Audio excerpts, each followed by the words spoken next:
आपके चैनल के माध्यम से एक संदेश देना चाहता हूँ कि डरना ना तुम पढ़ाई से, करना ना ये भूल, जीवन में बहुत जरूरी है शिक्षा। क्योंकि शिक्षा से सवाल पैदा होते हैं, स्कूलों से एसपी, डीसी, आईजी, डीआईजी या फॉर एम्प्लॉइज, ये शिक्षा से बढ़ेंगे। हमने साहब एक और बात करना चाहूँगा, जैसे कोई बॉर्डर पे शहीद हो जाता है और उनको तो कई बार पेट्रोल पंप तक दिए जाते हैं, तो क्या उनसे कम है ये लोग जो शिविर में उतरते हैं? क्या इनकी ऐसी सुविधा नहीं है जो कि इनको कोई गैस एजेंसी हो, कोई पेट्रोल पंप हो या और भी कोई सुविधा हो? मान लो सरकारी नौकरी ना मिले तो प्राइवेटेशन में ऐसा कुछ ऐसी सुविधा मिल जाए तो इसकी आवाज़ कौन उठाएगा? सामाजिक संगठन उठाएगा या सरकार अपने आप उठाएगी? देखिए, सामाजिक और उनके लिखे हुए संविधान के कारण ही आज हम आपसे बात कर रहे हैं। उन्हीं की देन है जो कि हम आज इस पद पर, इस समाज में और इस तरह से रह रहे हैं। अगर वो हमें शिक्षा का संदेश और पढ़ने का एकजुटता का संदेश नहीं देते तो फिर हम तिनकों की तरह बिखरे रहते। तो अगर हम देखें तो शिविर में उतरने के लिए मजदूरों को किट दी जाती है, ऑक्सीजन किट दिया जाता है, मास्क दिया जाता है, और ऐसी कोई घटना घटित हो भी जाए तो उसके बाद उसका जो परिवार है उसका पालन पोषण, उसके बच्चों की पढ़ाई लिखाई और कंपनसेशन के तौर पर कुछ मुआवजा दिया जाता है जो सरकार की तरफ से दिया जाता है। लेकिन हमारी मांग ये है कि ऐसी घटना घटे ही क्यों?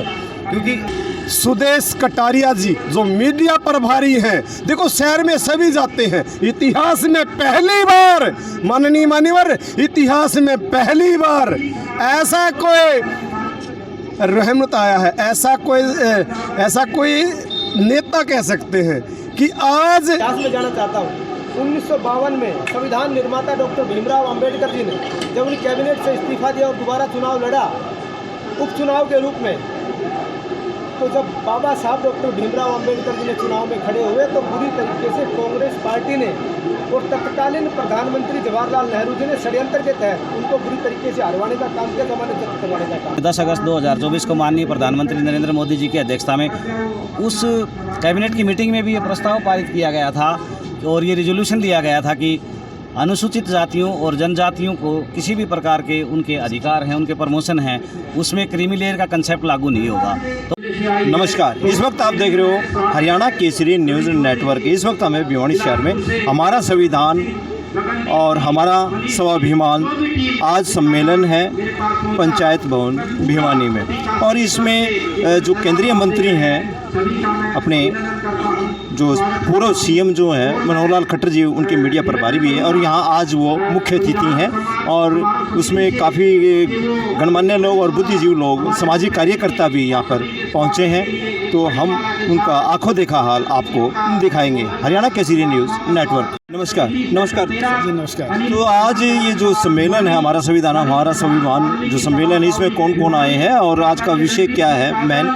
इसमें जो बाहर के जो अधिकारी हैं या मतलब सामाजिक बड़े कार्यकर्ता हैं वो कौन कौन आए हैं? आज भिवानी के पंचायत घर में हमारा संविधान हमारा स्वाभिमान सम्मेलन एक किया जा रहा है, जिसकी अध्यक्षता एससी कमीशन हरियाणा के वाइस चेयरमैन भाई विजेंद्र भट्टगुजर जी और जिसके मुख्य अतिथि हैं श्री सुदेश कटारिया जी, आप चीफ एडवाइज़र हैं ऊर्जा मंत्रालय भारत सरकार में।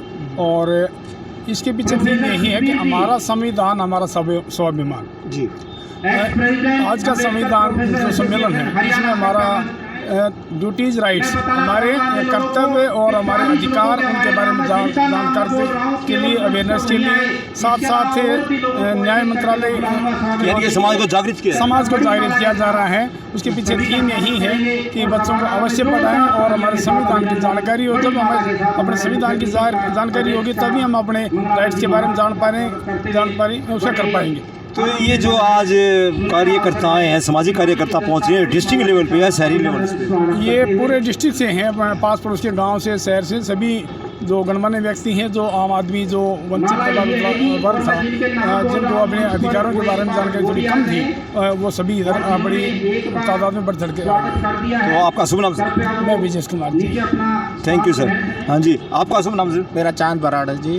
तो आप क्या करते हो आज इस सम्मेलन में आए जो है, इसमें आप क्या कहना चाहोगे इस सम्मेलन के? जो एससी कमीशन आयोग के जो वाइस चेयरमैन हैं बड़े गुज्जर जी, वो हमारे दोस्त हैं। और जो मीडिया सलाहकार हैं सुदेश कटारिया जी, वो बहुत ही प्रतिष्ठित व्यक्ति हैं और इनके नेतृत्व में ही जो हमारा संविधान हमारा स्वाभिमान यात्रा जो आज का कार्यक्रम है बिल्कुल निकाली जा रही है, उसका मेन उद्देश्य है जनता को संविधान के हर रूप से जागरूक कराना और जो संविधान के अंदर जो हमें अधिकार दिए गए हैं उनसे रूबरू कराना और उसके तहत ही सरकार ने अपना जो प्रचार प्रसार है उसको आगे बढ़ाना है। जो आजकल जो भ्रम की स्थिति है कि संविधान में ऐसा किया जा रहा है ऐसा किया जा रहा है, उसको जनता से रूबरू कराना है कि संविधान को कोई नहीं बदल सकता, संविधान एक ही रहेगा और संविधान के अनुसार ही सरकार चलती है। तो आज का जो युवा है बाबा साहब को मानते हैं, बाबा साहब का फ्लैक्स में फोटो लगा हुआ है, बाबा साहब को मानते हैं या वो अपने आप पे मतलब ऐसा कोई ईगो है मतलब जो शिक्षा की तरफ जा रहे हैं, इसके बारे में क्या बोल? बाबा साहब हर एक आदमी के प्रेरणा स्रोत है, भारत के नहीं विश्व के प्रेरणा स्रोत है, क्योंकि वो एक अथाह शक्ति है जिसमें अथाह गुणों के भंडार हैं वो, और उन्हीं के द्वारा ही ये संविधान घोषित किया गया, उन्हीं के द्वारा संविधान की रचना की गई और वो ही हमारे प्रेरणा स्रोत हैं, सभी भारत के सभी संसार के प्रेरणा स्रोत हैं और उन्हीं के मार्गदर्शन में आगे चल रहे हैं। धन्यवाद सर, थैंक यू। आपका शुभ नाम भी? मेरा नाम राजेंद्र चौहान है। तो राजेंद्र जी आप कहाँ से बिलोंग करते हैं? मैं सर भिवानी मेडल वन जितवा जोर सिंह। अच्छा, तो आज ये जो सम्मेलन है युवा साथी भी आए हैं और आप भी आए हैं, आपका तजुर्बा है एक अच्छा बहुत, तो युवाओं को क्या संदेश देंगे आप? बस युवाओं को ये संदेश है संविधान के बारे में जानकारी करें, इसको पढ़ें और इसको दृढ़तापूर्वक समझें अच्छी तरह और उनको लागू करें, संविधान को मानें। धन्यवाद जी। अश्विन भाई आप भी आ जाओ गढ़ीमाड़ा में, अश्विन भाई आप भी आ जाओ गढ़ीमाड़ा में, मैं बोल दूंगा चिंता ना करो। एक बार ताली बजाओ जोरदार ताली। सारा काम तो अश्विन करना बेचारा यूँ ही रह गया। विभिन्न संगठनों और पंचायतों की तरफ से मान सम्मान स्वरूप पगड़ी भेंट की जाएगी। इसी कड़ी में मैं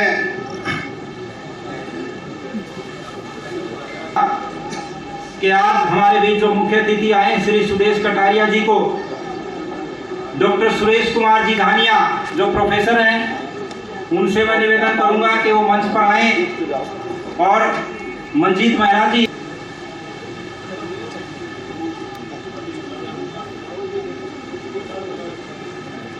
है तो बांग्लादेश यूनिवर्सिटी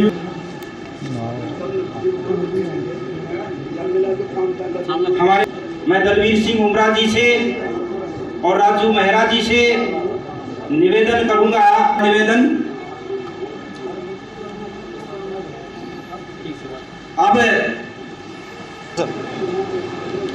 तो जी आज का जो आज यह विशेष आयोजन जी भिवानी जिसको छोटी काशी कहा जाता है, मेरा सौभाग्य है कि छोटी काशी में मुझे आने का सौभाग्य मिला और अपने समाज के लोगों से रूबरू होने का मौका मिला। पूरे हरियाणा प्रदेश में हमारे संविधान सम्मान समारोह के रूप में ये आयोजन हो रहे हैं, जिसकी शुरुआत कुरुक्षेत्र से हुई थी।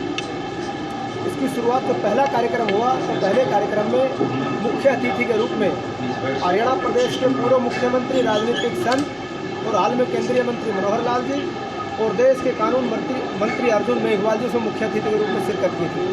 इसी कड़ी में दूसरा कार्यक्रम बड़ा नीलोखेड़ी में हुआ, करनाल लोकसभा क्षेत्र में। वहाँ पर मुख्य अतिथि के रूप में केंद्रीय मंत्री मनोहर लाल जी ने शिरकत की और हम सब लोग समाज के लोगों ने इकट्ठा होकर संविधान के सम्मान में यह आयोजन किया। ये संविधान सम्मान समारोह पूरे हरियाणा प्रदेश में चल रहे हैं। उसके बाद यमुनानगर, अम्बाला, कैथल, जींद, उसके बाद ये भिवानी का नंबर है। तो संविधान के सम्मान में एक आयोजन किया जा रहा है कि संविधान का सम्मान किसने किया, संविधान का अपमान किसने किया। आखिरी पंक्ति में खड़े आखिरी व्यक्ति को इस बात की जानकारी भी होनी चाहिए। अगर चुनाव के समय हम ये काम करते तो लोगों को लगता कि ये तो राजनीति कर रहे हैं, लेकिन आज 100 पोस्ट में चुनाव नहीं है। आज ना जिला परिषद के चुनाव है, ना नगर निगम के चुनाव है, ना विधानसभा के चुनाव है, ना लोकसभा के चुनाव है।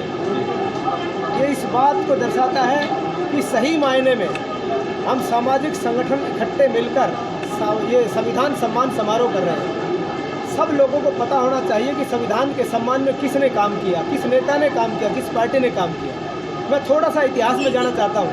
1952 में संविधान निर्माता डॉक्टर भीमराव अंबेडकर जी ने जब उन्हें कैबिनेट से इस्तीफा दिया और दोबारा चुनाव लड़ा उपचुनाव के रूप में, तो जब बाबा साहब डॉक्टर भीमराव अंबेडकर जी ने चुनाव में खड़े हुए तो बुरी तरीके से कांग्रेस पार्टी ने और तत्कालीन प्रधानमंत्री जवाहरलाल नेहरू जी ने षड्यंत्र के तहत उनको बुरी तरीके से हरवाने का काम किया, जमानत जब्त करवाने का काम। जिन लोगों ने संविधान निर्माता डॉक्टर भीमराव अंबेडकर जी को नहीं छोड़ा हो, वो संविधान की बात आज करते फिर रहे हैं। उसके बावजूद पंडारा सीट खाली हुई, पंडारा सीट से फिर से कांग्रेस से बात करके, कांग्रेस वालों ने बात करके कुछ विषय, उनके जो विश्लेषक लोग थे, जो उनके मुख्य लोग थे, उन्होंने सुझाया कि doctor B are Ambedkar ji को लोकसभा में जाना चाहिए, ये तो इंटेलिजेंट आदमी है।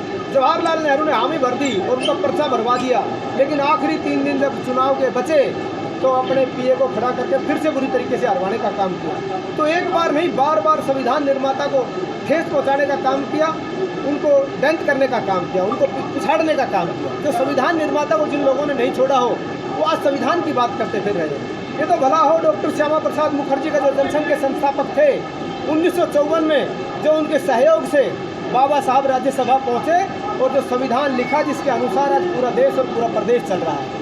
तो इन सब बातों की जानकारी पूरे देश और प्रदेश के लोगों को होनी चाहिए। इसी मुहिम को लेकर हम जिलेवार जा रहे हैं संविधान सम्मान समारोह के आयोजन में।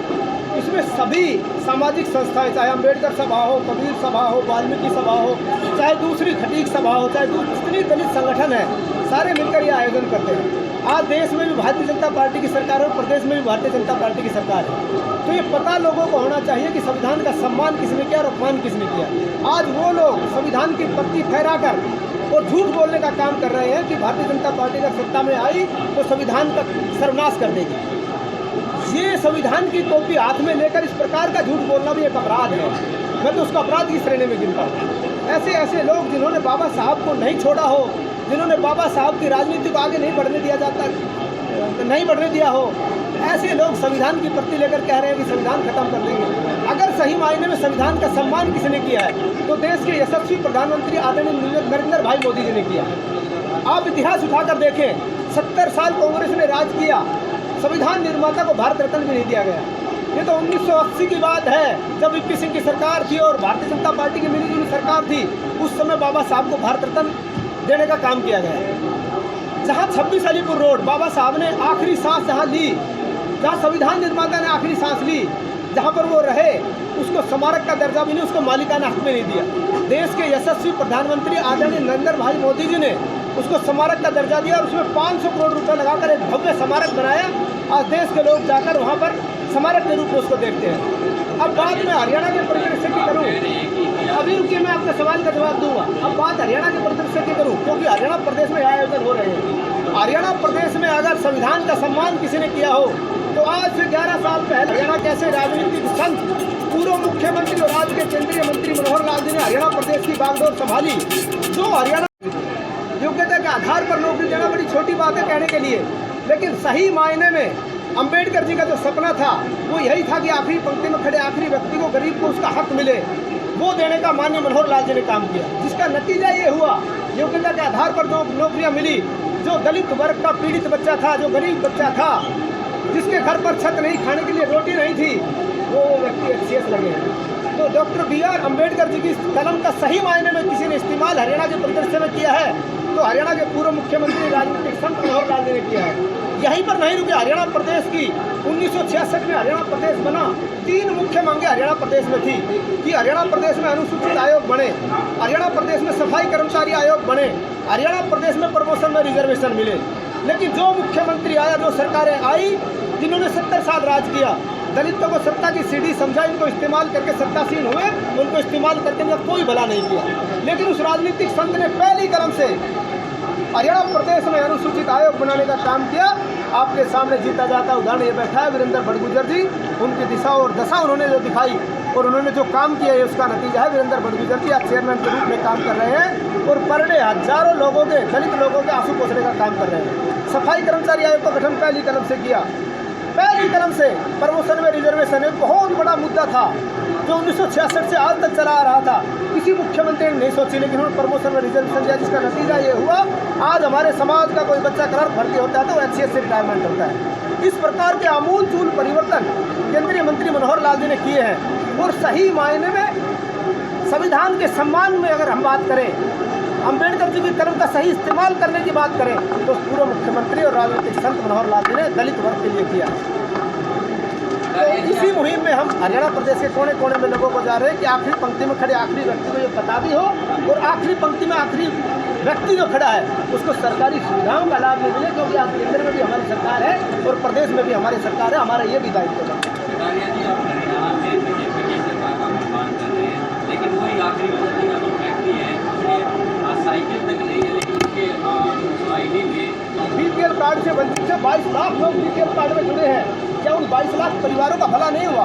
हाँ, कोई नई योजना आती है उसमें खामियां जरूर, मैं ये नहीं मानता कि एकदम दुरुस्त हो गई, लेकिन जब वो खामियां दूर हो जाएंगी तो आप देखना ये विकास में मील का पत्थर साबित होगी परिवार का आज परिवार। नमस्कार। जैसे कि आपको पता है, मैंने पहले भी बताया है कि आज पंचायत भवन भिवानी में हमारा संविधान और हमारा स्वाभिमान सम्मेलन है और मनोहर लाल जी जो खट्टर हैं केंद्रीय मंत्री, उनके मीडिया प्रभारी यहाँ पहुँचे हैं मुख्य अतिथि के रूप में। और काफ़ी लोग पूरे ज़िले से यहाँ काफ़ी कार्यकर्ता है, संगठनों के हैं, बुद्धिजीवी हैं, पढ़े लिखे युवा साथी भी यहाँ पहुँचे हैं और उनको सुनने के लिए तो हम इनसे भी बातचीत करते हैं। तो आपका शुभ नाम जी? नमस्कार जी, मेरा नाम सुरेंद्र खरकिया है जी। तो सुरेंद्र खरकिया जी, जो आज आप आए हैं और कटारिया साहब आए हैं, तो कितने लोग आए हैं खरक से? तो सबसे पहले तो मैं अजीत सिंह जी आपका और हरियाणा केसरी न्यूज़ का मैं दिल की गहराइयों से और दिल से मैं आपका शुक्रिया अदा करता हूं कि आज आप पंचायत भवन भिवानी में ये कवर करने के लिए। देखिए, आज संख्या में नहीं है, आज हज़ारों की संख्या में। आज देखिए, जो भारत का संविधान है उसके जो हमारा संविधान, हमारा स्वाभिमान, जो रोटी कपड़ा मकान है, जो शिक्षा स्वास्थ्य सुरक्षा है, जो रोजगार मान और सम्मान है, ये संविधान से है। ये सम्मान की लड़ाई है, ये स्वाभिमान की लड़ाई है। और आज ये इतिहास में पहली बार, अजीत जी, इतिहास में पहली बार ऐसा कोई बंदा आया है। हमारे बड़े भाई विजेंद्र बड़गुजर जी, वाइस चेयरमैन आशी आयोग, और उससे भी हमारे बड़े भाई सुदेश कटारिया जी जो मीडिया प्रभारी हैं। देखो, शहर में सभी जाते हैं। इतिहास में पहली बार, माननीय मान्यवर, इतिहास में पहली बार ऐसा कोई रहमत आया है, ऐसा कोई नेता कह सकते हैं कि आज गांव और देहात में जा करके देश का संविधान के बारे में बताता है, देश के संविधान के बारे में जागरूक करता है। और ये संविधान, ये रोटी कपड़ा मकान है, ये शिक्षा स्वास्थ्य सुरक्षा है, और ये रोजगार मान और सम्मान है। वाह जी वाह सुरेंद्र जी, बहुत बहुत धन्यवाद आपका। नमस्ते सर, आपका शुभ नाम जी? मेरा नाम डॉक्टर सुखबीर सिंह, मैं गवर्नमेंट कॉलेज लोहारू में एसोसिएट प्रोफेसर हूँ जी और अंबेडकर प्रोफेसर एसोसिएशन हरियाणा का पूर्व अध्यक्ष हूँ। तो ये आप शिक्षा के माध्यम से और आज ये जो सामाजिक कार्यक्रम चल रहा है, तो इसके बारे में आप के क्या विचार है? अजीत सिंह जी, ये जो आज का कार्यक्रम है, जैसा कि आप देख रहे हैं, हमारे पीछे ये पोस्टर लगा हुआ काफ़ी बड़ा, हमारा संविधान हमारा स्वाभिमान। तो जो आज का कार्यक्रम, ये भारतीय संविधान में निहित जो अधिकार हैं और कर्तव्य हैं, उनके बारे में लोगों को जागृत करने के लिए है। और कहीं किसी प्रकार किसी के साथ कोई भी अत्याचार हो रहा है, उनके सभी के यहाँ पर रिप्रेजेंटेशन लिए जा रहे हैं। और किसी भी प्रकार की कोई दिक्कत है तो सरकार उसको कोशिश कर रही है उसको मीट आउट करने की। तो हम भी एक उद्देश्य से यहाँ आए हैं। हम ग्रुप ए और बी की जो पोस्ट हैं, उनमें अनुसूचित जाति के अधिकारियों और कर्मचारियों का रिप्रेजेंटेशन बहुत कम है। तो उस उद्देश्य को पूरा करने के लिए हरियाणा सरकार ने 7 अक्टूबर 2023 को एक नोटिफिकेशन जारी किया था। वो नोटिफिकेशन हाई कोर्ट में चैलेंज हुआ। अब हाई कोर्ट का डिसीजन आया है अप्रैल में। तो उसमें जो प्रमोशन में रिजर्वेशन है, उसमें एक क्रीमी लेयर का कंसेप्ट है, वो हाई कोर्ट ने कहा है कि क्रीमी लेयर का कंसेप्ट है वो ध्यान में रखा जाए। तो मैं ये कहना चाहूँगा कि अनुसूचित जाति का प्रमोशन करते समय या नियुक्तियां करते समय क्रीमी लेयर का कंसेप्ट है, उसको ध्यान में न रखा जाए। और इससे पहले केंद्रीय कैबिनेट की मीटिंग हुई थी। ये लास्ट मीटिंग कब हुई केंद्रीय? अगस्त 2024 में, 10 अगस्त 2024 को माननीय प्रधानमंत्री नरेंद्र मोदी जी की अध्यक्षता में उस कैबिनेट की मीटिंग में भी ये प्रस्ताव पारित किया गया था और ये रिजोल्यूशन दिया गया था कि अनुसूचित जातियों और जनजातियों को किसी भी प्रकार के उनके अधिकार हैं, उनके प्रमोशन हैं, उसमें क्रीमी लेयर का कंसेप्ट लागू नहीं होगा।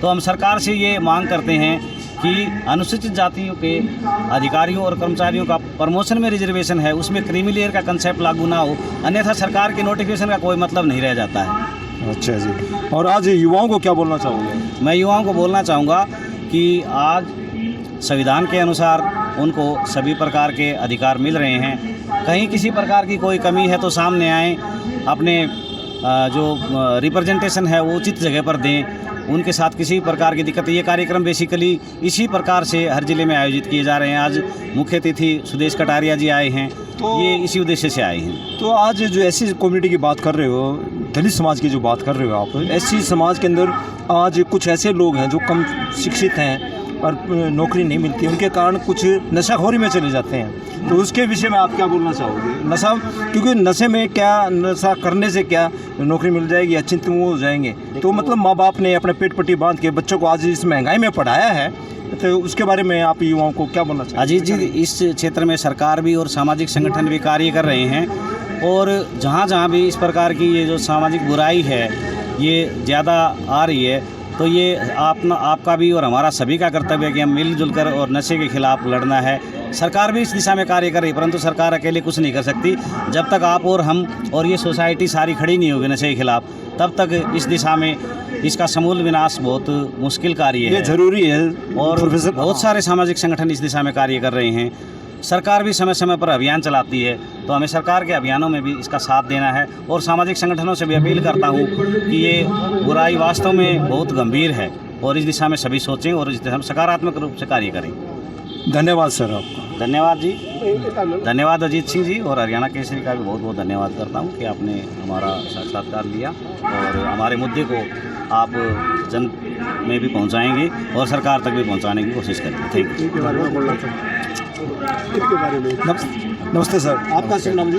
मैं डॉक्टर रविकांत, एसोसिएट प्रोफेसर हूं मैं वेस्ट कॉलेज रोहतक के अंदर जी। और आज हम यहां पर आए हैं इस सम्मेलन में कि हमारा संविधान हमारा स्वाभिमान जी। तो आज के जो इस कार्यक्रम में है मुख्य रूप से तो यही है कि हमारा जो संविधान है वो किस तरह से जो दबा कुचला समाज है, जो पिछड़ा वर्ग है, उसको एक आवाज़ बुलंद करता है। इसी संदर्भ में एक दो बातें थी जो हम यहाँ पर रखने वाले थे। ख़ासतौर पर आज हम देख रहे हैं हमारे न केवल राज्य में बल्कि पूरे भारत के अंदर कुछ, अगर आप देखें तो हमारा एक जो तबका है, हमारा जो पिछड़ा वर्ग है, जो हमारे हम देख रहे हैं कि शिविर के अंदर हमारे कुछ जो मजदूर साथी हैं वो उतर रहे हैं, उनकी मृत्यु हो रही है। मैनुअल स्कैवेंजिंग के ऊपर भारत सरकार कानून लेकर आई थी और उसके ऊपर काम किया भी गया था, लेकिन आज भी कुछ घटनाएं ऐसी घटित हो रही हैं जिसके अंदर हमारे जो युवा वर्ग है वो शिविर में उतर रहे हैं। तो ये आपने सर एक बार शिविर की जो बड़ी अच्छी बात कही है, शिविर में कोई और भी सफाई कर्मचारी नहीं होता, ओनली ये जो सफाई कर्मचारी उतरते हैं उनकी मौत हो जाती है, उनको पता भी नहीं है। तो क्या सरकार उनके लिए किट नहीं देती?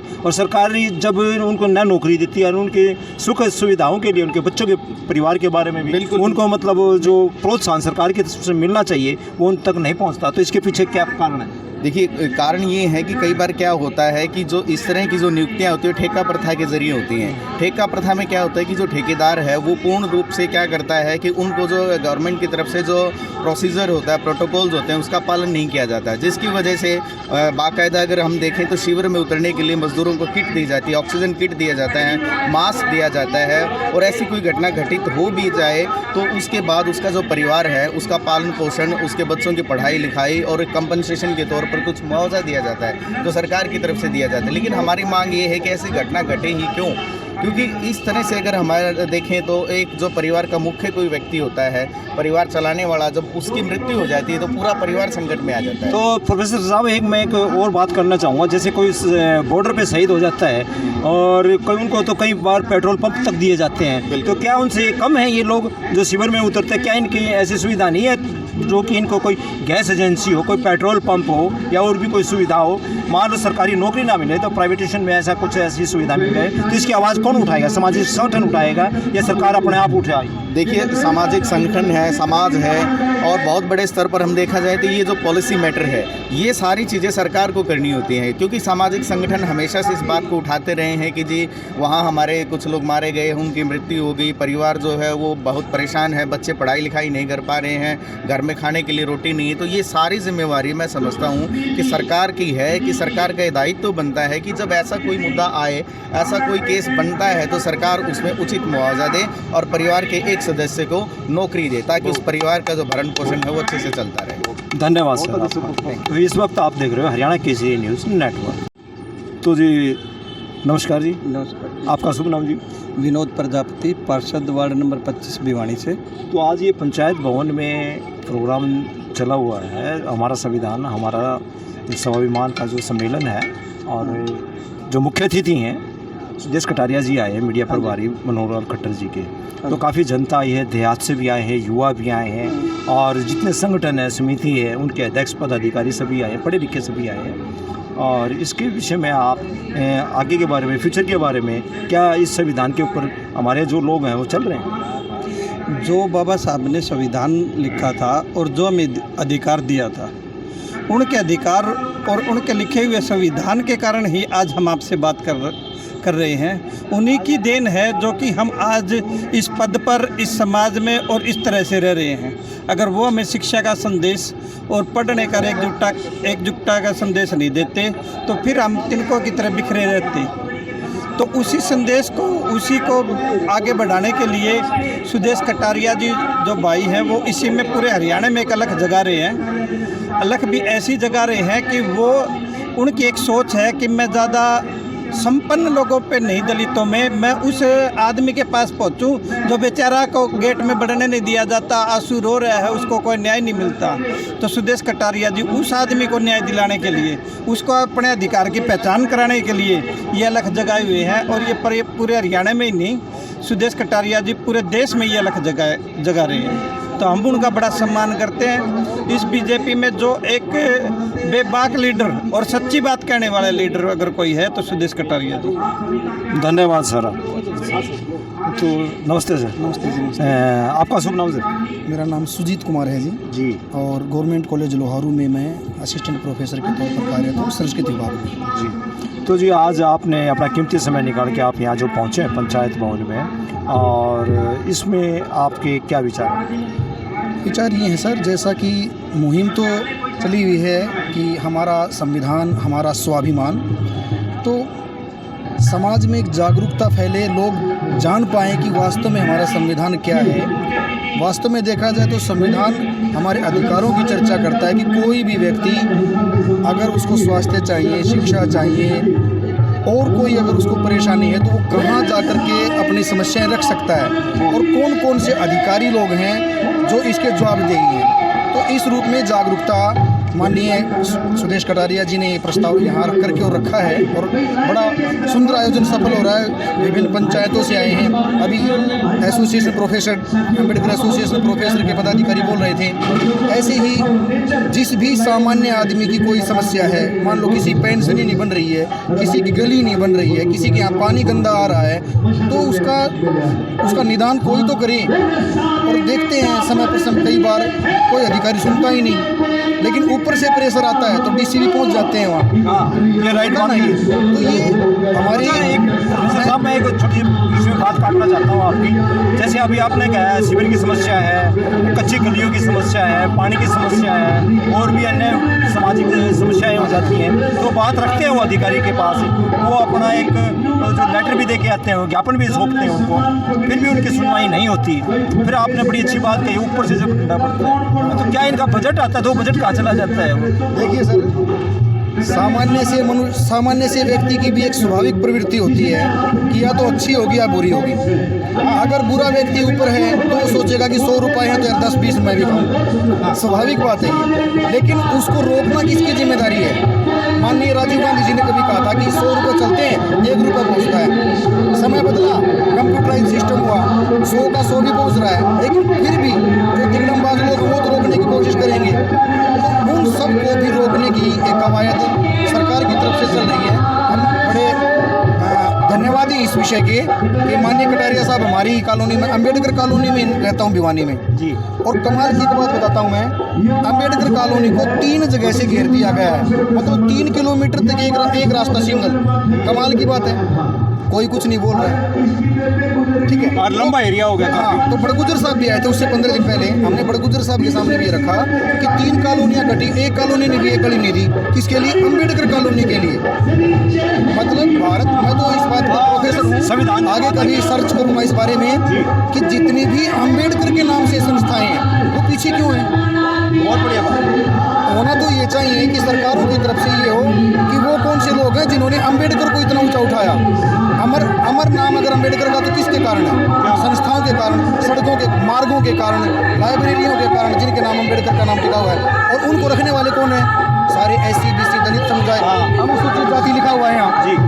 तो बेस जो भी वो, चाहे संस्था हो, चाहे सड़क मार्ग हो, चाहे वो कॉलोनी हो, वहाँ तो सबसे ज़्यादा सुविधाएं होनी चाहिए। और देखने के नाम से तो होना चाहिए, और हो रहा है उल्टा। तो ना मैं समझता हूँ कि बड़ा अच्छा विषय है। सब आप जैसे लोगों के माध्यम से और इन कार्यक्रमों के माध्यम से, चैनलों के माध्यम से तो समाज में जागरूकता जाएगी। लोग सुनने और देखने से तो सीखते हैं, ठीक है। तो जागरूकता है, ऐसी अपेक्षा और आशा है कि कार्यक्रम सफल हो। धन्यवाद सर आपका भी बहुत बहुत धन्यवाद हरियाणा केसरी न्यूज़ का, और राजेश जी आपका भी बहुत बहुत धन्यवाद सर।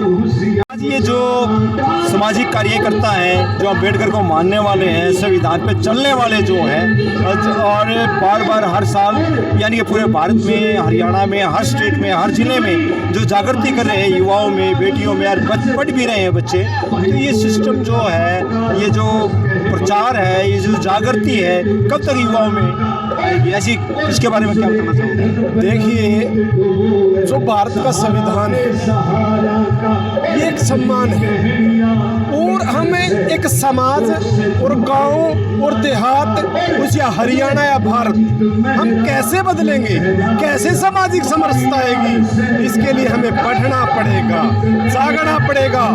आज पूरा हरियाणा ने, पूरा देश देख रहा है। मैं आपके चैनल के माध्यम से मैं आपको भी धन्यवाद देना चाहूँगा कि आपने मेरी आवाज़ सुनी। आज पूरा देश देख रहा है। मैं युवाओं को, बुजुर्गों को और गंगा से पवित्र मेरी मातृशक्ति को मैं आपके चैनल के माध्यम से एक संदेश देना चाहता हूँ कि डरना ना तुम पढ़ाई से, करना ना ये भूल, जीवन में बहुत जरूरी है शिक्षा। क्योंकि शिक्षा से सवाल पैदा होते हैं। स्कूलों से SP DC IG DIG या फोरम एम्प्लॉइज, ये शिक्षा से बढ़ेंगे। हम नेता बन सकते हैं बगैर पढ़ाई के, लोगों को उल्लू बना सकते हैं, लेकिन हम SP DC IG DIG अधिकारी या अधिकारी, ये एक सूर्य को, जैसे प्रोफेसर साहब ने बहुत अच्छा बोला है, हमारे प्रोफेसर साहब, कि गटर में मर जाता है वो भी एम्प्लॉइज है, और बॉर्डर पे मरता है वो भी एम्प्लॉइज है। लेकिन जब बॉर्डर पे मरता है पूरा देश सम्मान करता है, पूरा देश आंखें नम करता है। जब एक गटर में मरता है तो कोई देखने भी नहीं आता। नौकरी की बात छोड़ो आप, उसका परिवार ऑफिस के चक्कर काट के उनके बिल तक पास ना होंगे, तो कैसे बच्चों को पढ़ाएंगे, कैसे देश बदलेगा, कैसे ये हरियाणा बदलेगा, और कैसे ये मानवता बदलेगी। लोगों की मानसिकता हमको चेंज करनी पड़ेगी, चेंज यू मस्ट पड़ेगी। इसलिए हमको पढ़ना पड़ेगा और जागना पड़ेगा। बहुत बहुत अजीत जी, मैं भी थोड़ा बोलना चाहूँगा जी कि सीवर में जो कर्मचारी काम करते हैं हमारे, उनकी नियुक्ति अनुबंध के आधार पर होती है, कॉन्ट्रैक्ट पर होती है। इसकी सबसे जो सारी बुराइयों का जड़ यही है कि उनको कॉन्ट्रैक्ट पर भर्ती किया जाता है। इनकी कर्मचारियों की भर्ती नियमित आधार पर हो, और अनुबंध के आधार पर जो लोग कार्य करते हैं उनकी सिक्योरिटी भी नहीं है, बहुत कम कंपनसेशन उनको मिलता है। उनके पास शिक्षा का अभाव है, ना ही भाग दौड़ कर पाते, ना ही उनको नियमों का पता है। शिक्षा का अभाव ना होने के कारण पे ऐसे कागजों में साइन करा लेते हैं उनके। बिल्कुल, तो मैं तो सरकार से यही रिक्वेस्ट करूंगा कि सफाई कर्मचारियों की नियुक्ति सिर्फ नियमित आधार पर हो, और तनख्वाह भी जो है वो एक सम्मानजनक हो। जो सबसे रिस्क का कार्य है, जो सफाई का कार्य बहुत इम्पोर्टेंट कार्य है, क्योंकि उसके बाद ही सारे कार्यालयों में काम शुरू होता है। सबसे पहले काम उनका ही शुरू होता है। तो जो इतना मतलब इम्पोर्टेंट वर्क है वो कर रहे हैं, उनकी और सरकार को विशेष रूप से ध्यान देना चाहिए। उनके हितों की रक्षा के लिए सरकार को विशेष कदम उठाने की आवश्यकता है, जो अभी तक नहीं उठाए गए। वर्तमान सरकार से ये हम अपेक्षा करते हैं कि नियुक्ति है ना उनकी नियमित आधार पर हो, और जहाँ भी अनुबंध के आधार पर कार्य कर रहे हैं उनकी भी जो सैलरी है, चाहे वो फिक्स सैलरी है, वो एक अच्छी रिस्पेक्टेबल उनकी सैलरी होनी चाहिए ताकि वो खुलकर कार्य कर सकें, क्योंकि उनकी सिक्योरिटी किसी भी प्रकार की वो सिक्योरिटी नहीं है। तो रोज़गार की सुरक्षा उनके लिए भी बहुत ज़रूरी है। धन्यवाद सर। करने के लिए आपके बीच में पहुंचे। साथियों, इन्होंने एक बीड़ा उठाया है कि सरकार के माध्यम से हमारे प्रताड़ित व्यक्तियों का किसी भी प्रकार से कोई भी प्रशासनिक काम नहीं रुकना चाहिए। इनको वही ताकत मिली जो माननीय मनोहर लाल जी ने इनको दी कि कटारिया साहब, गरीब समाज में समस्याएं अभी भी बहुत है, उन समस्याओं को दूर करना है। और माननीय सुदेश कटारिया जी की दूरदर्शी सोच ने हमारा स्वाभिमान हमारा संविधान इस कार्यक्रम को आगे बढ़ाते रहे, और माननीय मनोहर लाल जी जो कि माननीय सुदेश कटारिया जी के राजनीतिक गुरु भी हैं। एक हकीकत है कि हरियाणा में सबसे प्यारे और सबसे लाडले शिष्य मनोहर लाल जी के भाई सुदेश कटारिया जी हैं। साथियों, गए थे जहां पर माननीय सुदेश कटारिया जी की सोच ने, उनकी सूझबूझ ने हरियाणा में 5 हर विधानसभा में 5, 10 बार कह सकते हैं, आप गर्व के साथ कह सकते हैं कि हरियाणा में सरकार बनवाने के लिए बहुत बड़ी अहम भूमिका माननीय सुदेश कटारिया जी की भी रही है।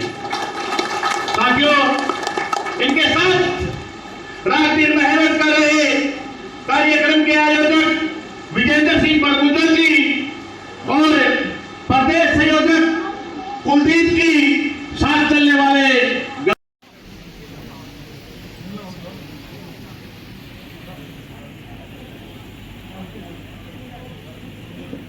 व्यक्तिगत रूप से बहुत ही खुशी के पल है। मेरे मामा जी को भिवानी पहुंचने पर पट्टा लगा के उनका अभिनंदन और स्वागत किया।